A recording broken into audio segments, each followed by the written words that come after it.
Hə, çörək də bişdi, onu da gətirim sizə göstərim. Gel Vida. Gel Vida. Aa. Gel. Bura baxın, Dum. bilirsiniz.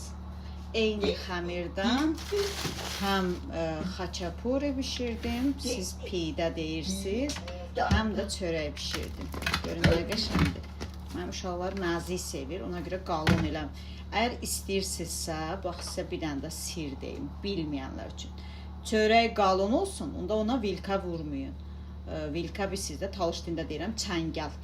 Əgər istəyirsinizsə, belə nazik olsun, onda çəngəl vurun, bax çörək belə nazik olur. Mən nazik xoşlayıram, uşaqlar da nazik xoşlayır. Nüş olsun, kim bişirər bu reseptlə? 1 kilo un idi, 2 balaca qaşıq duz, 2 balaca qaşıq droş, su, krantın yox, əsas sular var, onlardan zakaz edirəm mağazindən. Hə, həmən xəmirlə xaçapuri elədim, bayaqki videomda göstərdim, pizza da eləmək olar, hər şey eləmək olar bu xəmirlə. Çox gözəldir, qabaqki videolarda da paylaşmışam.